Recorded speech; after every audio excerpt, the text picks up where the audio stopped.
ay naglakbay. Kedorlaomer ng Elam at Tidal ng Goyim ay nakipagdigma kina Haring Bera ng Sodoma, Bersha ng Gomora, Shinab ng Adma, Shemeber ng Zeboim, at Zoar ng Bela. Tinipon ng 5 haring ito ang kanilang mga hukbo sa kapatagan ng Sidim, na tinatawag ding dagat na patay. Ang mga ito ay 12 taon nang nasasakop ni Kedorlaomer, ngunit ng 13 taon, nagkaisa-isa silang umaklas laban sa kanya.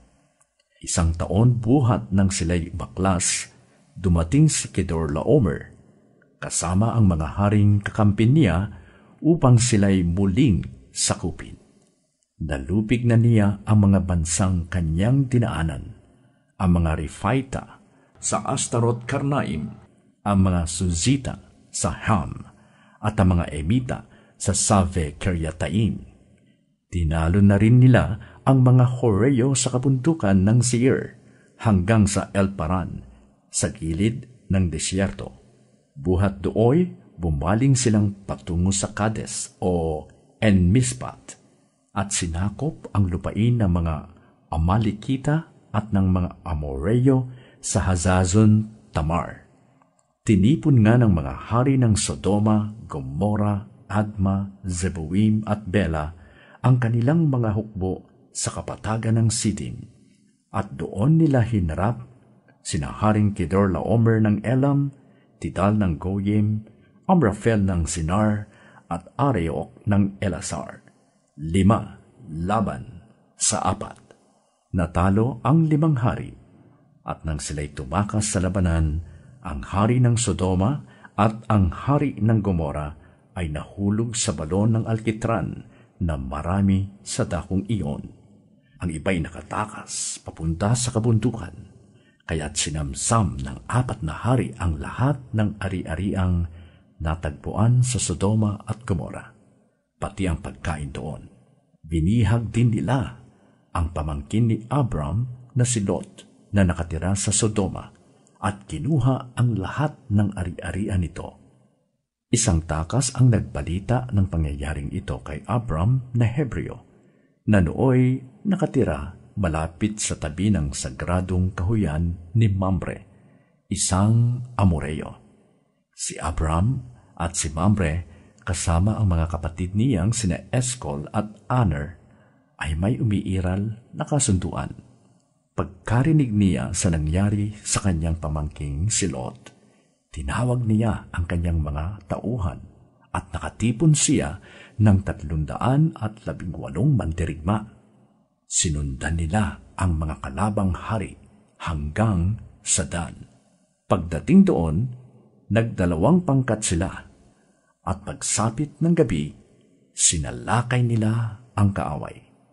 Tinalo nila ang mga ito at hinabol hanggang Hoba sa ilaga ng Damasco.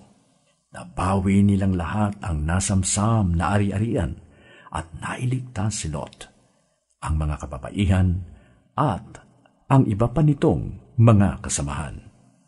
Sa pagbabalik ni Abram, pagkatapos niyang talunin si Haring Kedorlaomer at ang iba pang mga haring kasama nito, sinalubong siya ng hari ng Sodoma sa libis ng Save, na tinawag ding libis ng hari.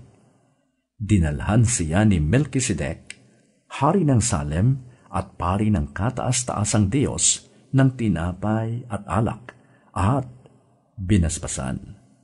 Pagpalain ka nawa, Abram, ng kataas-taasang Diyos, na lumikha ng langit at lupa. Purihin ng kataas-taasang Diyos na nagbigay sa iyo ng tagumpay. At ibinigay ni Abram kay Melkisedek ang 10 bahagi ng lahat ng kanyang nasamsam buhat sa labanan.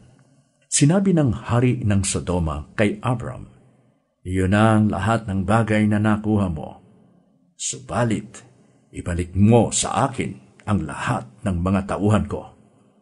Ngunit sumagot si Abram, Sumumpa ako sa harapan ni Yahweh, ang kataas-taasang Diyos na lumikha ng langit at lupa. Nangako akong hindi kukuha ng anuman sa iyo, kahit kaputol na sinulid o tali ng sandalyas, para wala kang masabi na ikaw ang nagpayaman kay Abram. Wala akong kukuning anuman para sa sarili ko.